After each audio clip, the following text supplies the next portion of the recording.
ታዲያ መሞሸሩን ያስደሰተሽ? ግን የማን ሙሽራ ነሽ? እሱንም አላውቅም። ያው ቤተሰብ ነው የሚያውቀው። ታዲያ ቤተሰብ አግቢ ያለሽን በደስታ ታገቢያለሽ? አዎ፣ ያው በጣም ደስ እያለኝ። ጥሩ ነው። ምንድን ነው የሚባለው? አንተ ያቺ ደንባራ ጠርታ ቢሆን ስትክለፈለፍ ትመጣ ነበር። ሳላመጣት ይልሽ ደውልላት። እሺ ደውልላታለሁ። ግን ፍቅር እንደዚህ አትበሳጭ። የማረገው ነገር ሁሉ የማረገው ለእኔና ለአንቺ ስለ እኛ ይሄንን መወሰን አንችልም።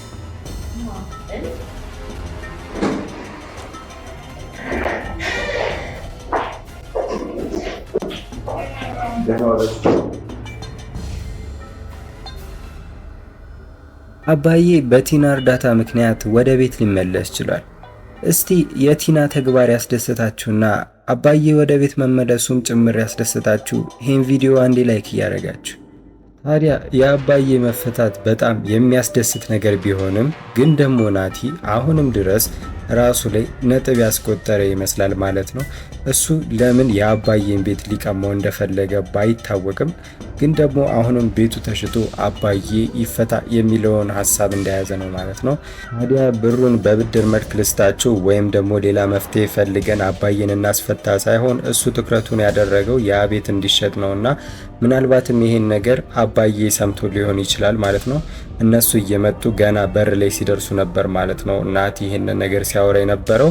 ቀጣይ ላይ ደግሞ ምናልባት አባዬ ሊል የሚችለው ከዚህ በፊትም ትሁት ይሄንን ነገር አንስታ ነበር። አባዬ እኔ እስከማውቀው ድረስ ንብረት እንዲሸጥ አይፈልግም፣ የሆነ ነገር መሸጥ አይወድም የሚለውን ነገር ተናግራ ነበርና እንዴት ቤቴ እንዲሸጥ ትመኛለህ በሚለው ናቲ ድጋሜ እዛ ቤት እንዳይደርስ ሊያደርገውም ይችላል ማለት ነው። ሌላው ነገር ደግሞ አሁን ላይ የአባዬ ሚስት ሁሉንም ነገር እያስታወሰች ነው ማለት ነው። ከዚህም በኋላም የሚሆነው እንግዲህ ሁለቱ በሰላምና በፍቅር አብሮ መኖር ነው ማለት ነው። ቀጣይ ላይ የምናየው ደግሞ የተመስገንና የትሁትን ነገር ነው። ናቲ አሁን ላይ በጣም የፈራ ይመስላል። ትሁት እዛ ጋ ተመስገንን ትመርጠዋለች። እኔና ተመስገን ሽማግሌ ብንልክ ራሱ የትሁት ቤተሰቦች ራሱ ለተመስገን ይፈቅዳሉ፣ እኔን አይቀበሉኝም የሚለው ነገር ከወዲሁ ያስፈራው ይመስላልና ለዛም ነበር ተመስገንን መንገድ ላይ አግኝቶት በጸባይ በፍቅር ትሁትን እንዲተውለት በራሱ ፍቃድ ሲጠይቀው የነበረው ማለት ነው። ያ ማለት ተመስገን እዛ ጋ ትሁትን ይተውለታል። እሱ ደግሞ የፈለገውን ምናልባትም ትሁትን አግብቶ ከዛ አሸንፍ ያለው በሚለው ተመስገን ላይ ሊፎክር ይችላል እንጂ አሁን ላይ እሱ ትሁትን እንደማይወዳት እንደማያፍቅራት እንደማይፈልጋት ግልጽ የሆነ ነገር ነው። ከዚህ በፊትም እንግዲህ ይህንን ነገር ለቲና ሲያወራ ነበር። እኔ ትሁትን ማግባት የምፈልገው ተመስገንን አሸንፌ ያሳየቸው ከዛም በኋላ ደግሞ ጥያት እሄዳለሁ፣ ከዛም በኋላ ተመስገን ከፈለገ ይውሰዳት የሚለውን ነገር እያነሳ ነበር። አሁን ደግሞ እዚህ ጋር ተመስገንን ተውልኝ፣ እኔ ላግባት፣ የፈለግከውን ነገር አድርግ፣ ሌሎች ነገር ላይ አንተ አሸንፍ፣ ግን ደግሞ በፍቃድ ትሁትን ተውልኝ ማለቱ እንግዲህ ተመስገን እዚህ ጋር ያሸንፈኛል የሚለው ስጋት ስላለበት ነው ማለት ነው። በእርግጥ አሁን ላይ ትሁት ራሱ ተመስገንን እንደምታፈቅረው ሙሉ በሙሉ አይተናል ማለት ነው። የእሷ ደግሞ በዚህ ልክ ተመስገንን ማፍቀር ምክንያት የሆነችው እንግዲህ እድል ነች ማለት ነው። ምክንያቱም እዛ ጋር ትሁትን የተመስገንና የእድልን መቀራረብ እነሱ አብረው ሲሆኑ እንደዚያ ደስተኛ መሆናቸውና እንደዚህ መውራት እሷ ላይ ትንሽ ቅናት ቢጤ የጫረባት ይመስላል ማለት ነው። እሷም ከዚህ በፊት ተመስገንን ብትፈልገውም አንተም ናቲም ሽማግሌ ላኩ፣ ቤተሰቦቼ የፈቀዱትን ነው የማገባው ብትልም ግን ደግሞ ያን ያክልም ለተመስገን የጠለቀ ፍቅር አልነበራትም። ግን ደግሞ ከጊዜ ወደ ጊዜ ጊዜያቶች በሄዱ ቁጥር እንግዲህ የእሱና የእድል መቀራረብ እሷ ላይ ትንሽ ቅናት ጭሮባታል። እናም ፍቅሩ እንዲብስባት አድርጓል ማለት ነው። እሷም አሁን ላይ እድል ተመስገንን እንደምትፈልገው የተረዳች ይመስላል ማለት ነው። እኛም ዛሬ ላይ ይህንን ነገር ዛሬ ላይ ሙሉ ለሙሉ የተረዳን ይመስለናል። እድል ተመስገንን እንደምታፈቅረውና እንደምትወደው ማለት ነው። ለዛም ነበር ትሁት እዛ ጋር ተመስገን ምንም ባይሆን አንቺ እሱን ትፈልጊው ነበረ ወይም ደግሞ የራስሽ ታደርጊው ነበር የሚለውን ነገር ስትጠይቃት እድልም ምንም ነገር ልትመልስላት ያልቻለችው ማለት ነው። እዛ ጋር ትሁት በጠየቀቻት መሰረት እውነትም ተመስገን ምንሽም ባይሆን ኖሮ እሱን ነበር ማገባው የሚለውን ነገር ብትናገር ትሁት እዛ ጋር እድል ተመስገንን እንደምታፈቅረው ሙሉ ለሙሉ እርግጠኛ ስለምትሆን እድል ደግሞ እዚህ ጋር ይሄ ነገር ትሁትን ያስከፋታል ወይም ያሳዝናታል የሚለው ነገር ስላሳሰባን ነበር ይህንን ነገር መመለስ አልችልም ብላ ተነስታ ሄደችው ማለት ነው። ግን ደግሞ እንደዛ ተነስታ መሄዷ ራሱ ተመስገን እንደምታፈቅረው ትልቁ ማሳያ ነው ማለት ነው።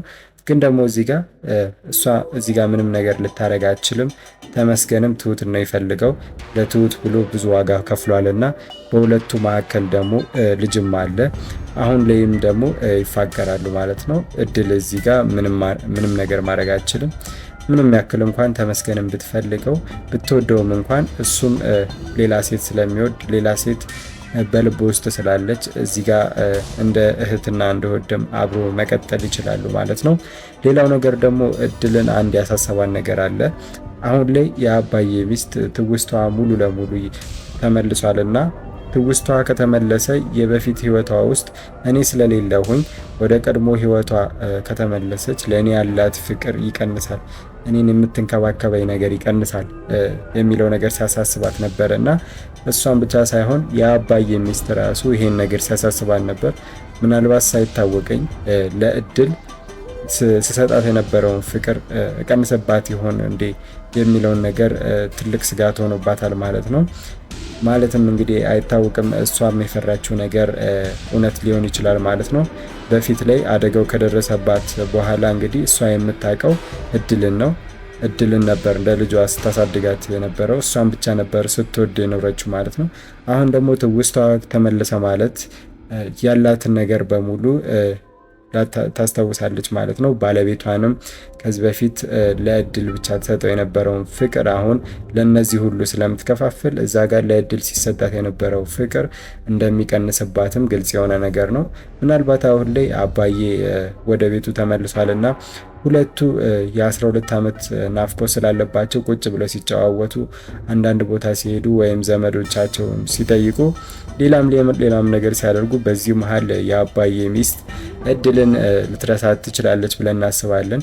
ግን ደግሞ እዚህ ጋር እሷ ልርሳት ወይም ለእሷ ያለኝን ፍቅር ልቀንስ ብላ ሳይሆን እዚህ ጋር ከዚህ በፊትም የነበረ ህይወቷን ስለምታስታውስ ያን ነገር እዛ ተመልሳ ወይም ደግሞ ከዚህ በፊትም ስለምናወቀው ስለ ካሌብ ልጇ ሁሉንም ነገር ለማስተካከል ወደዚህ ወደዛ በምትልበት ሰዓት እድልን በመሀል ልትዘነጋ ትችላለች ብለን እናስባለን።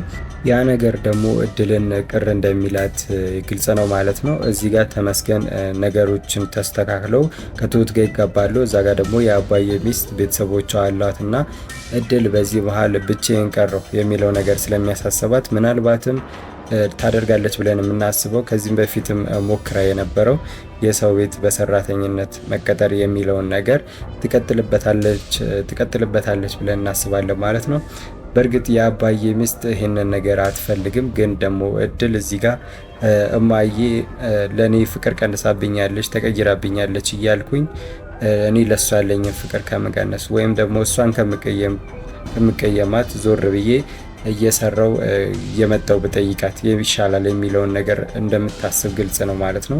ምክንያቱም ከዚህ በፊት ያንን ነገር አንስታ ስለነበር ማለት ነው። በወር አንድ ቀን እየመጣው ጠይቃቸዋለሁ የሚለውን ነገር አንስታ ስለነበር ማለት ነው። ሌላው ነገር ደግሞ የምናነሳው ስለ ናቲና ስለ ቲና ነው። ቲና አሁን ላይ የጎደለውን ብር ከፍላ ነበር አባዬ እንዲፈታ ያደረገችውና ይሄ ነገር ደግሞ ናቲ ይሄን ምን ያክል ቅር እንደሚያሰኘውና ምን ያክል እንደሚያበሳጨው ግልጽ የሆነ ነገር ነው ማለት ነው። ከኔ ጋር የምትሰሪ መስረሽ ተቀየርሽብኝ የሚለው ነገር ከቲና ጋር መጣላታቸው ማይቀር ነው ማለት ነው። ምናልባትም ቲናን መበቀል የሚለው ቀጣዩ የናቲ እቅድ ሊሆን ይችላል ማለት ነው። እሷን ሊበቀላት የሚችለው ደግሞ አሁን ላይ እየሰራች ያለችውን ነገር በማበላሸት ነው ማለት ነው። እሷ አሁን ላይ አይነ ስውር መስላ አንድ በህገ ወጥ መንገድ ገንዘብ የሚሰበስበውን ሰው እያጭበረበረች ነው ማለት ነው። ምናልባት ናቲ ይህንን ነገር ካወቀ እሷ እኮ አይነ ስውር አይደለችም እየተጫወተችባችሁ ናት እያለች እያለ ምናልባትም ይህንን ነገር አጋልጦባት እሷን አደጋ ላይ ሊጥላት ይችላል ማለት ነው። ግን ደግሞ አንድ እርግጠኛ ልንሆንበት የምንችለው ናቲ ይህንን ነገር ካወቀ ወይም ደግሞ ይህን ነገር ከሰማ አባዬን ያስፈታችው ቲናነች እንደዚህ አድርጋ ያስፈታቸው ያንን ነገር ከሰማ አርፎ እንደማይቀመጥ ነውና ቲና ደግሞ ሌላው ነገር አሁን ላይ እያጭበረበረች ያለችው ሰውዬ እሱ ሚስት አለችው። ሚስቱ ጋር ሆኖ ነው ይሄንን ነገር የሚያደርጉት። በእነሱ እሳቤ በቲና ላይ እየተጫወቱ ነው። ቲና አይነ ስውር ነች። በህገወጥ መንገድ የሚያገኘውን ገንዘብ በቲና አካውንት ያስገባል። ከዛም በኋላ ገንዘቡ ተጠራቅሞ ከተወሰነ ጊዜ በኋላ እሷን እንደሚቀበላት ነው። እሷ አሁን ላይ አምኖኛል፣ ለዛ ነው ገንዘቡን በእኔ ላከው በሚለው እሷ የነገረችውን ውሸት በወርስ ያገኘሁት የአባቴ ቤት አለ በሚለው ነገር ያን ነገር ወደ እኔ ታመጣለች ብሎ ነበር ያሰበው። ግን ደግሞ እዚህ ጋር ሚስቱ ራሱ እሱ ላይ እየተጫወተች እንደሆነ ራሱ አላወቀም ማለት ነው። ሚስቱ ግን ደግሞ ሚስቱ ነው ብላ ሌላ ሰው እያወራች ካፌ ላይ ተቀምጠው ሲያወሩ የነበሩበት ሰዓት ማለት ነው። እሱ ወደ ውጭ ወጥቶ ነበረ።